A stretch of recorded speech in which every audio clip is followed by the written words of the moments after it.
作為第一批嘅白老鼠啊我同我嘅客人嘅實戰嘅經驗咧，當然包括香港啦，我哋香港試過申請，已經懟咗紙入去啦，仲有台灣啦，仲有墨爾本啦。早晨，今日咧係6月17號商界日本開放呢個觀光簽證咧，6月10號開放，啱啱1個星期。仲有第3樣嘢最關鍵，你攞到呢樣嘢咧，你同我就即刻可以去日本啦。呢個係日本封關2年半之後咧，第一次正式嘅開放觀光旅遊啊仲未有人成功攞到簽證嘅，因為簽證咧最少需要1個星期。OK， 咁啊，我到而家為止咧，仲未見到咧有人成功攞到簽證。不過咧，我已經有10幾個客人咧申請咗入咗紙，申請咗呢個觀光簽證啦。當然包括我自己啦。作為第一批嘅白老鼠我同我嘅客人嘅實戰嘅經驗咧，當然包括香港啦，我哋香港試過申請，已經懟咗紙入去啦。仲有台灣啦，仲有墨爾本啦。仲有美國洛杉磯啦，喺唔同嘅地方都有啊，因為我啲旅行團嘅團友咧嚟自於世界各地，當然係大部分喺香港啦。唔同地方申請呢個新鮮滾熱辣嘅日本觀光簽證，有啲乜嘢需要留意呢？有啲咩陷阱呢？有啲乜嘢實戰嘅分享呢？我哋而家去片。Come on, James, you can do it！ 鼓勵創作我需要，你嘅訂閱最緊要，按下叮當很 easy， 新片就會有通知。粵語國語都不難，打開 CC 有字幕，點讚留言加分享，翱翔萬里在指間。大家如果睇過我第一條片呢，就係我哋申請簽證之前呢，我哋需要一張 ticket 嘅。總之你要申請到呢一張，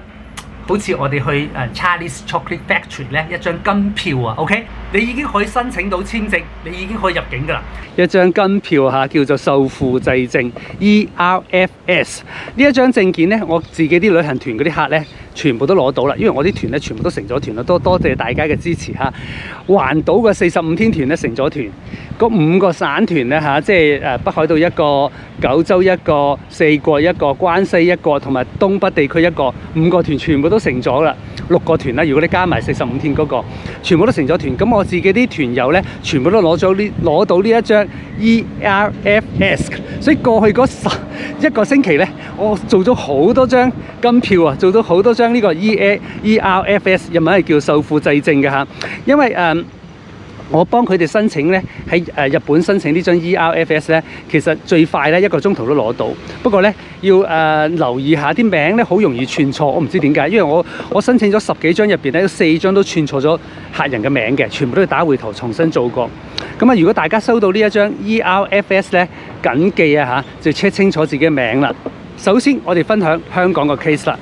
香港嘅團友咧攞到呢張 ERFS 咧，第一嘢做嘅嘢就係上去呢個 VFS Global 呢個網站嗰度咧，創一個戶口，然之後咧預約啲時間嘅。咁啊2公婆可以一組嘅，一個 account 都 OK 嘅。通常咧第2日就有位㗎啦，因為而家咧啱啱開始開放申請，唔係咁多人申請，亦都唔係咁多人有呢張 ERFS 嘅。咁填好申請表格啦，連同咧我俾大家嘅呢張金票咧，同埋你自己嘅護照咧，依翻個時間就上去北角電氣道148號16樓3室 counter 嘅員工咧會問你第一樣嘢，你有冇 BNO？ 嗱，據我團友嘅經驗咧，冇必要咧就唔需要講咁多嘢，因為咧你講得 BNO 嘅話咧，可能佢需要你提供更加多嘅資料然之後你去日本嘅舊嘅出入境嘅印章，全部都要影印。哇！我就印好多啦，因為我1年去日本咧10幾次嘅。咁啊，如果嗰本護照上面有幾十個日本印章，全部都要影印翻出嚟。仲有一樣 tips 俾大家啦，身份證同埋 SARS 嘅你嘅特區護照咧要分開影印嘅，你唔可以慳錢諗住印埋一張，因為咧會打回頭叫你重新印過。你嘅香港身份證同埋你嘅香港護照咧要分開2張紙影印嘅，相片一定要跟翻 VFS 要求嘅尺寸嘅。如果你冇跟翻嘅話咧，要你喺現場再影個60蚊一張。然後簽證嘅費用咧係356蚊，只收現金。大家記住只收現金。你如果係諗住俾卡或者俾 PayMe 嗰啲唔得嘅，所以帶定啲現金啦。因為咧呢個包埋 courier 嘅費用嘅，就會佢1個星期之內咧會 courier 證件同埋呢張簽證一齊去你屋企嘅。成個過程咧大約係半個鐘頭呢個我嘅客人嘅經驗啦，喺北角辦理嘅經驗啦。咁啊，另外一個客人咧就話咧，其實你唔需要預約嘅話咧，1點半之前去到都 OK 嘅。即係你上晝去辦呢個證件，去呢個北角辦呢個簽證嘅話咧，你就唔需要事先嘅 appointment 嘅。咁啊，去到一樣啦，都影印咧護照有關相關嘅頁數啦。如果去到日本咧，一定要影埋咧最後一次入境嘅嗰一頁嘅。咁啊，相片去到影，因為咧佢嘅即係呢一個客人咧，佢去到現場嗰陣時咧，佢帶咗2款唔同嘅相咧，都唔符合佢嘅要求嘅。佢對於相片嘅要求好嚴謹啦嚇，所以最好咧就去翻現場影佢自己嗰個要求嘅相，就係60蚊港紙一張啦。然之後表格咧全部都要寫英文，唔可以寫中文。咁啊記得啦，要填日本擔保人嘅名啦、地址啦、電話啦，需要填晒嘅。咁呢啲資料咧，我自己全部都會俾我自己啲團友嘅，因為我哋日本有接待公司嘅嚇，要接待個旅行社。咁呢啲咧資料會事先提供俾大家。咁啊最緊要咧就係嗰張 EFRS 咧事先要打印出嚟啦，連埋你嘅護照一齊帶上去。咁啊咧，呢個客人就話咧，其實上到去咧，簽證部嘅人咧都好好相遇，好幫手嘅，係啦。如果自己冇影印都冇問題，去到嗰邊影印咧就3蚊雞一張紙嘅，係啦。咁啊申請到7日之內咧，佢就會通知你申請成功㗎啦嚇。咁啊然之後寄過去你嗰個地址嘅。簽證嘅費用其實290蚊，郵政嘅費用係66蚊，總共嘅費用係港紙356蚊，係啦，呢個另外一個客人嘅分享嚟嘅。其實兩個客人嘅資料都係類似嘅嚇。咁啊，然之後咧，除咗分享香港經驗啦，我都分享埋其他國家嘅經驗，因為咧，我而家係唯一一個旅行團咧接受異地出發嘅。原來呢樣嘢好緊要喎，好多香港人喺第二度，喺美國、喺英國、喺澳洲，佢哋想 join 我哋啲團嘅話咧，佢唔想翻香港，因為香港而家直情山人莫近啦嚇，因為要隔離你7日嘅話咧，嚇走晒啲人嘅，所以冇人想翻香港，連 chance 都唔想翻香港。所以咧，我而家咧接受咗呢個開放咗異地跟團之後咧，我啲團友咧就嚟自於其他國家嘅好多其他地方嘅香港人，包括咧即係美國啦。咁啊，我另外一個客人咧就係嚟自於美國嘅，咁啊佢就分享咗佢嘅簽證嘅經驗啦。佢需要提供更加多旅行社嘅資料嘅喎，即係日本旅行社嘅資料，即係美國嘅日本領事館要求咧提供埋嗰個日本旅行社嘅負責人同埋佢出生年月日，即係搞到我嗰個，因為嗰個係女士嚟嘅嚇，即係接待我嗰個日本旅行社嗰個日本女士，咁啊佢就好緊張，點解要佢嘅出生年月日？因為女人好緊張自己嘅年紀。咁啊，仲有一樣嘢分享咧，就係美國而家唔接受咧 appointment 嘅，即係你自己唔可以踩上去領事館嘅。佢淨係接受 courier 申請 courier 翻嚟俾你，咁啊需要多啲時間準備啦嚇。呢個美國嘅LA 嘅團友嘅分享啦。咁仲有其他 case 嘅，因為我仲有好多其他團友咧嚟自於我話即係異地出發啦嚇。咁啊仲有一位咧係嚟自於墨爾本嘅朋友咧，就係佢都分享咗佢嘅 case 咧。咁啊就話好 helpful 嘅，不過咧佢哋嘅經驗唔多，因為我哋係第一批人去申請呢個觀光簽證嘅嚇。咁啊佢墨爾本嘅日本領事館咧有特別嘅要求，一個好詳細嘅 itinerary in English。係啦，所以我要揾人咧 translate 我嘅 itinerary， 因為我哋嘅 itinerary 即係我哋嘅行程表咧，我哋用中文寫嘅。你諗下5-6頁嘅嘢，全部都 translate 做英文喎，都要搞幾個鐘頭嚇，即係唔可以用 Google Translate 㗎嘛。咁我哋要提供俾墨爾本嘅日本領事館咧呢個英文嘅 fully 英文嘅 itinerary。咁啊，當然仲有一個最後嘅 case 咧，就係你前邊呢一個啦嚇，漢明生自己嘅 case 咧，我就喺台灣申請嘅。咁啊，台灣申請嘅個案咧，由於而家仲未攞到張簽證咧嚇，我攞到再同大家講啦。我就去咗高雄嘅日本台灣交流協會申請嘅，因為台灣係冇日本領事館嘅嚇。咁啊，就係呢個日台交流協會咧負責簽證嘅。咁我去咗嗰度申請咧，排咗隊啦，咁啊申請啦。其實我已經係交晒表格㗎啦。咁下個星期咧，無意外下就應該攞到簽證，再同大家分享我喺台灣申請呢張日本簽證嘅經驗啦。咁再同大家 update 下啦，即係都好開心啦，好好嘅消息咧，就係5個團咧，5+1咧，全部都成團啦。咁啊，過去嗰1個星期咧，我真係忙到咧，我食飯同埋瞓覺都冇時間，因為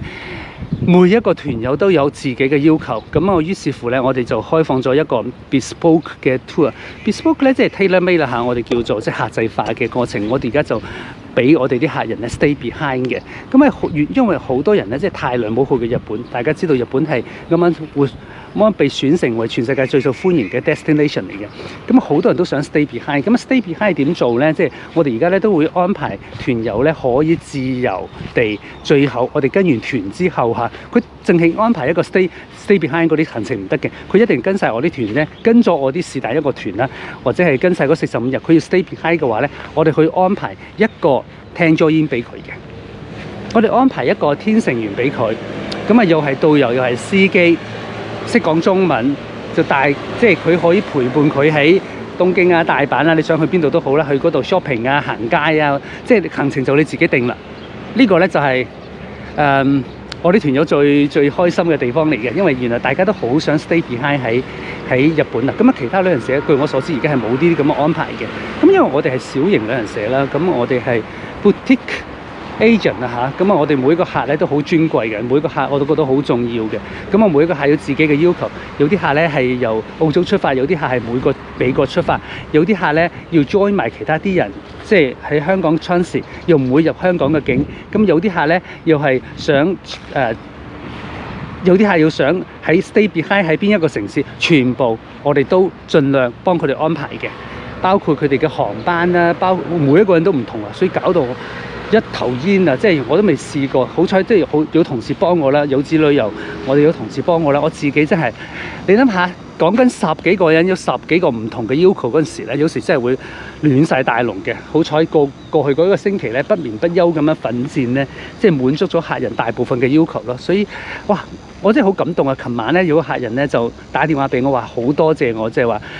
接受異地出發啦，因為佢哋唔想返香港隔離，再喺香港出發嘅，又係香港人嚟嘅喎。佢發覺咧，即係我俾佢哋咧可以喺其他地方直情飛去東京 join 我哋嘅團，咁佢好感激咯。即係咁我都幾開心嘅，即係做咗啲嘢出嚟咧，有人認同感激你，咁啊就係咯，係好滿足嘅一樣嘢。雖然好忙，我真係未試過呢2年半咁忙嘅 working time 超過14個鐘頭，因為老老實實。忙死咧就好過得閒死嘅。過去嗰2年半咧實在太得閒啦，即係我嘅生活時間、生活節奏實在太慢啦，因為冇嘢做，即係又冇團開，又冇乜工開，就係純粹喺台灣呢度拍啲片啊，即係同台灣嗰啲酒店啊、民宿啊合作啊咁樣，即係實在係比較得閒嘅。老老實實，即係我日日即係好悠閒嘅生活啦。咁而家咧就翻去打仗嘅生活咯。係啊，哇！即係我嘅信息咧，基本上咧1個鐘頭咧成50條信息要回覆嗰陣時，你發覺好痛苦啊！即係有啲係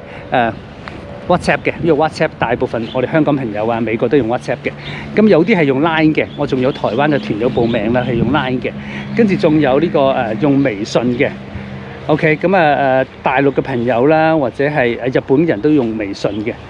跟住仲有 Facebook Messenger 嘅喎。Messenger 嗰度要 PM 我喎，咁咪喺 Facebook Messenger 同我傾喎，仲有 email 嘅喎，哇咁多個溝通工具嗰陣時，我自己都唔記得咗，我同佢傾偈嗰陣時，我喺邊一個平台咧？究竟我喺 Facebook Messenger 嘅 private 嗰個 page 啊，定係 public 嗰個 fan page 啊，定係 email 同佢傾偈，定 WhatsApp 同佢傾偈？有時會唔記得咗咯，真係。Anyway， 都係開心嘅，成到團，同埋而家咧，我哋係 on the track 申請緊呢一張好緊要嘅觀光簽證，已經係入咗紙申請㗎啦。我哋喺每個地方咧，本嘅領事館都講俾我哋聽咧，我哋白老鼠嚟嘅，我哋第一批申請觀光簽證嘅人客。咁我就分享呢啲經驗俾大家。下個星期希望可以帶啲好消息俾大家，即係我哋已經攞到觀光簽證啦。歡迎大家留言啦，即係有啲咩疑問關於日本入境啦，或者參加旅行團啦，或者 stay behind 啦，有啲咩疑問啦，或者係分享俾有需要、有興趣去日本嘅朋友啦，同埋最緊要 like 我條片同埋 share 我條片。我哋下次再見，希望喺日本見到大家啦，拜拜。